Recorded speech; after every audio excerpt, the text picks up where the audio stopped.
everybody. Welcome to another edition of My Car Shop, episode 23 of the 47 Ford Street Rod Project. So today's going to be a little different. I was talking to a friend of mine, Brad, this morning, saying I'm getting pretty sick of doing body work. And lo and behold, miracle of miracles, Christmas arrived here at My Car Shop, so I got my Eastwood products. I got my prep sol, which I will need for body work, but I got my manifold coating from Eastwood, so pretty excited about that, because you know what that means. You know what that means today. The manifold's coming off this side, and we're going to get that thing sandblasted up and reshot with the Eastwood coating there. So that's exciting for me. One more step forward, and from what I saw from O'Reilly's via email this morning, the intake gasket should be here later today too, so that likely will be tomorrow's project. It's fine. It's cold again and windy, even though it's sunny. Shop's not heating real well today, so we're not going to be able to do much paint work anyway. So it all works out if you just sit back and chill a bit. So let's get moving on getting this exhaust manifold off this side, get it over in the sandblast cabinet, get this thing cleaned up, and get it sprayed with this, or brushed. I'm not sure which way I'm doing it yet, but we'll get it painted with this Eastwood coating. It's been 12 years since that was done. And this car's been sitting a long time, so it's no surprise that it rusted a little bit, and we'll get it cleaned up looking sparkly again. So, again, welcome to My Car Shop.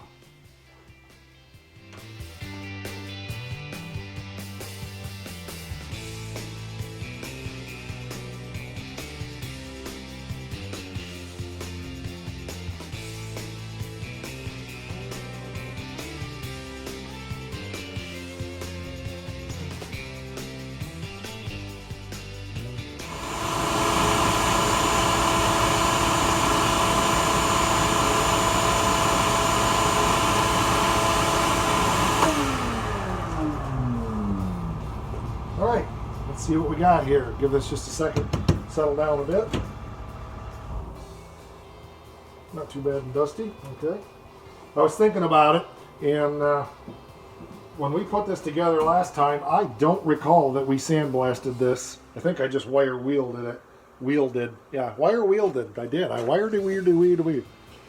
So that could be why it did what it did. Looking good. Let's get it up here where you can see it. It was really rusty under here on both sides. I got all the paint off now. I don't think there's anything more that needs to be done to it. We'll wipe it down with my brand new prep sol. Woohoo! I have prep sol. And got a spot right there I need to hit. Missed that one. Right here. It's just a little bit. I can see there's rust down in the deep pits there. So, and I think I'm going to brush this rather than spray it. I think that's going to be the better way to go with this. So I may change my mind. You know, you've been with me long enough now to know I change my mind all the time.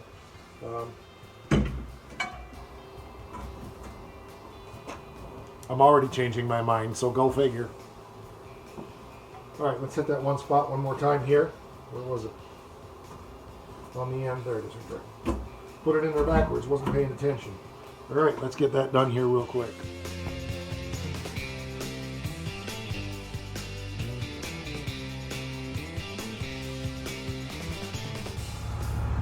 Okay, so compressor's catching up now.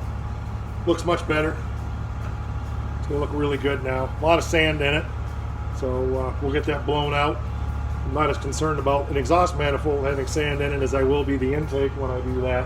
But one step at a time here, we'll get this blown out and get ready to spray this baby. So it's looking great. I'm really happy with the way it's turning out. Okay, I know it's really strange, but I'm actually reading the instructions because I haven't used this in a long time. Don't shake it, stir. So it's just the opposite of James Bond.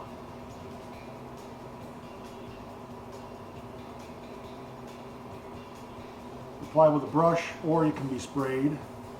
Thin 5% if desired. Apply when the surface is 55 to 95, so we're good. 50% humidity, yeah, right. One medium coat. If you want to do a second coat, it must be applied after 2 hours. Within 2 hours, sorry. If it's after 2 hours, the product has to compure. It has to compure. Make sure it compures. Cure completely. failure to do so may cause delamination. We don't want delamination. It has to dry 24 hours before installing the part, and then once it's installed, the engine must run for 20 minutes to cure it. It's going to emit an odor when the engine is running, potentially harmful vapors, proper ventilation. Touch-ups can be performed, but only after the initial heat cure has been completed. So there you go. Eastwood high-temp coating. It's great stuff. I've used it many times. It's one of the only things I've ever found that will actually stick to a cast iron manifold. Never had much success with headers on it, but it is what it is. So I've got enough here to probably do 100 cars. This stuff goes a long way. All right, so I'm going to dig up a brush and probably put down some clean paper. This is rather scummy here. And get my brushes out and wipe this part down with Prep Sol and get it blown dry again, and we will start applying.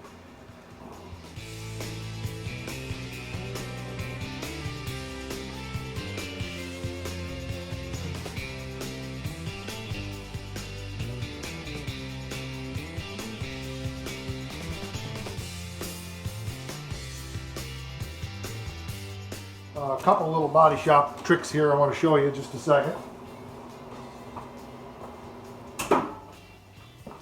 Get the heat shut off so you can hear me.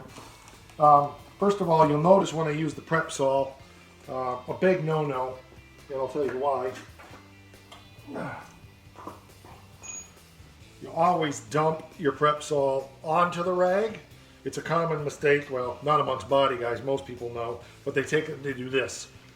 What did you just wash all back into your clean Prep Sol? Dirt, anything on this rag goes back in there and contaminates this and makes it ineffective. So always just dump it on the rag before you use it. That's very important because you can ruin a paint job by getting fish eyes with contaminants. If your product to clean, this is a wax and grease remover, remove silicone, grease, dirt, all that stuff. You can get fish eyes real bad in your paint if you put those contaminants back in the can, and then the next thing you paint, you're putting those contaminants out onto the product you're trying to, the part you're trying to paint. So yes. Oh, another thing that I was going to show you. Where'd it go? Apparently it fell on the floor. When you're doing body and paint work, and most of the auto parts know this, but you need about 10,000 of these. You can never have enough paint sticks. I use them for sanding, you use them for stirring. You're constantly going through paint sticks. It always kills me when I go and buy paint for the house at Lowe's or someplace like that, and they give me a gallon of paint and they give me 2 paint sticks. I'm like, seriously? I'm going to go through 20 or 30 paint sticks by the time I'm done. Oh, this is a beautiful, beautiful, beautiful material. Very nice. Yeah, it's very nice.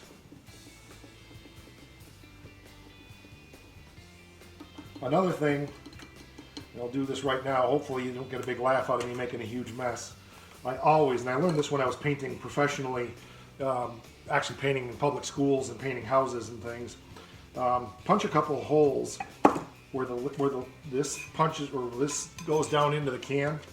If you take a screwdriver and a hammer and hold the can on these small ones and just pop a couple holes in there, what that does is it gives the paint the opportunity to drain back into the can.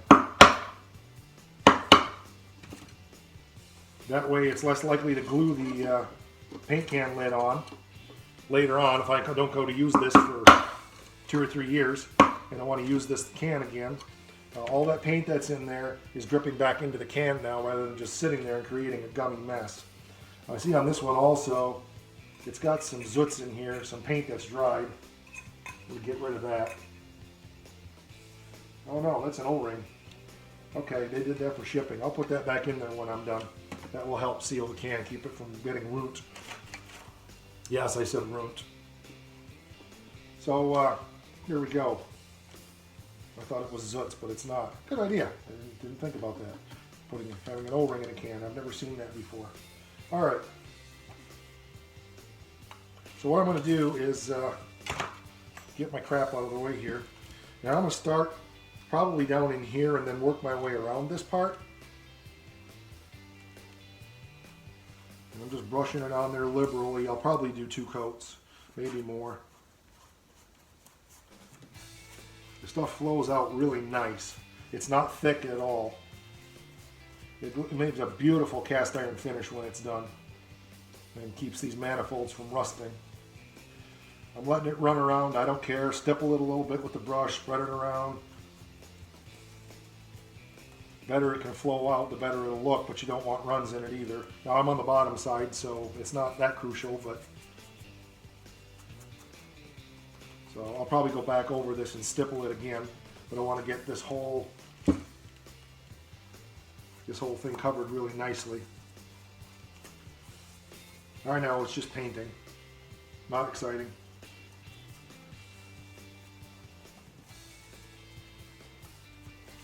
So what I'll do is let that tack up a bit as I'm going around covering the rest of the part, and then go back over it and stipple it with the brush. It's a rough surface, that's why I decided not to spray it and just to brush it. It doesn't have to have a real good finish on it. So it's easy to miss stuff when you're spraying and when you're brushing it. So is there one that's better than another? No, just different. But I feel like I can get good coverage with this brush, and like I said, it's not going to affect the finish. So well, I'm sure I'm going to have missed stuff and want to coat this again. But even where I've already brushed it, you can see it's kind of drying up a little bit, and I'm able to work those runs out. So make sure I didn't miss anything there, because it will rust, that's for sure. Okay, I think we got the back side of that covered pretty well. Missed this spot down here. All right, I'm going to go put this on time lapse now.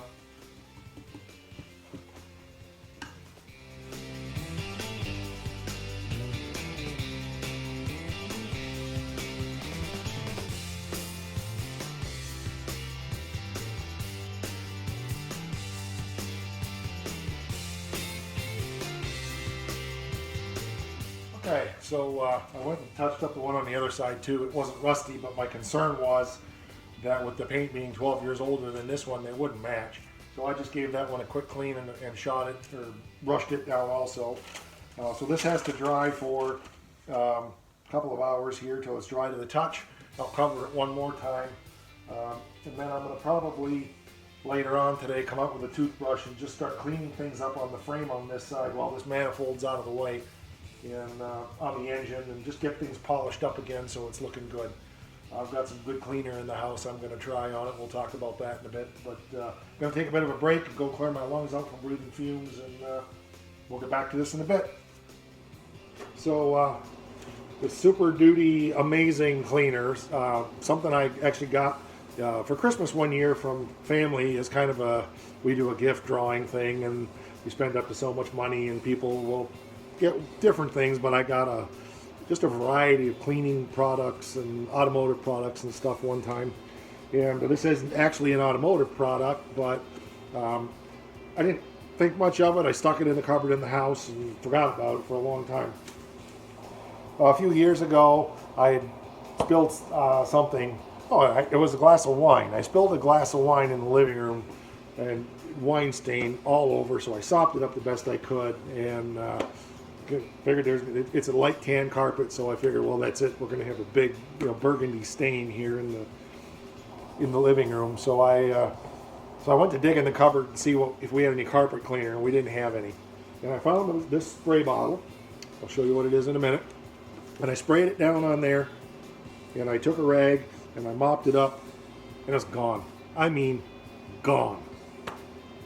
So I started trying it on other things. There was another time that I spilled some wine on the couch, light tan couch, sprayed this on there, gone.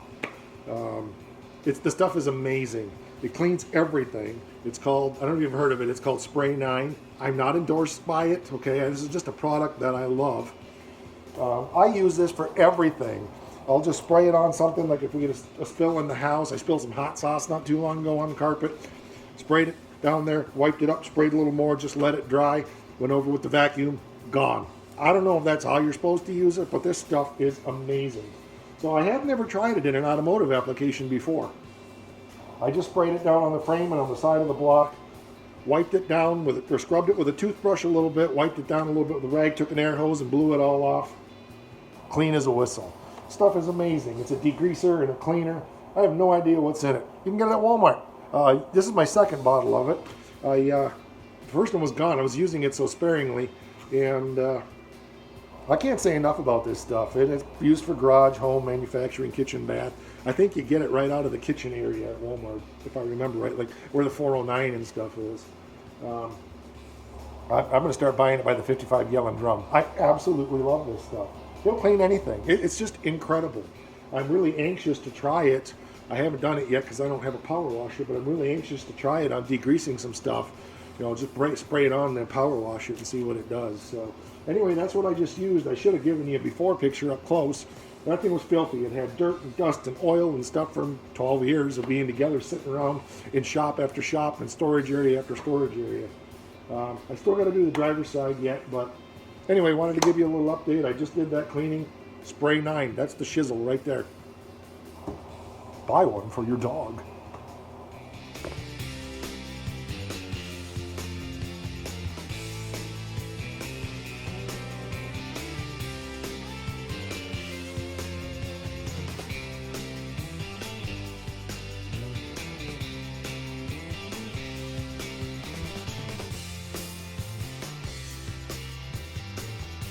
Okay, so to give you an idea what the other side looked like, this is pretty much it.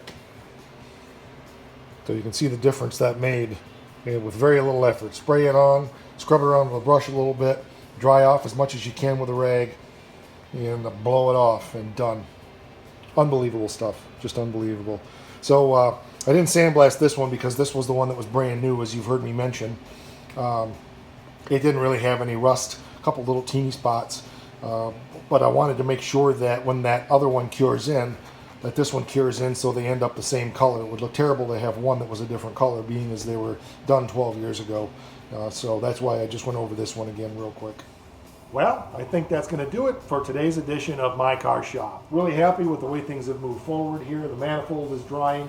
I did take the bolts and sandblast them and got the heads of those cleaned up, so they're going to look really nice on there. Got the dipstick redone, all cleaned up and polished, and actually left it covered with some mother's polish so it won't rust. And got this side of the frame soaked down. I'm going to let it soak overnight. Tomorrow I'll get out here and get it all cleaned up. Project for tomorrow is to get this intake off here, get that sandblasted up, and get that clear coated. So this car is going to be down for a couple days, but with the weather the way it is, it's fine. It's kind of crappy out, and I couldn't paint even if I had everything I needed to. So, yeah, I think that's going to do it for today. So thanks for watching this episode. Be sure to share this page with other people. Get them to subscribe. Hit the little bell. That gives you notifications whenever we upload a new episode. It also helps me get better tracking, so we end up a little better in the search engine results, so more people can possibly see this. So I'd appreciate that if you do that to me as a favor. So yeah, that's going to wrap it up for today. Thanks for watching.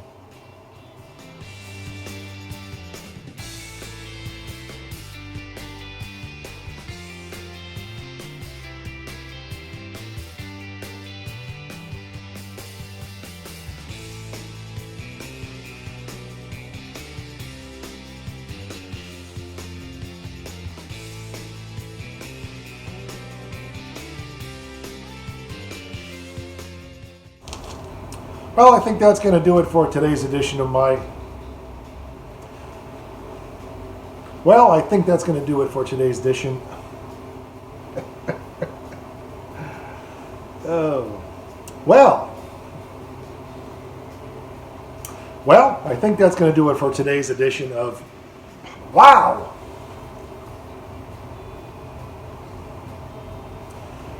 Well, I think that's going to do it for today's edition of My Car Shop. I had to say that 4 times to get it right. Wow.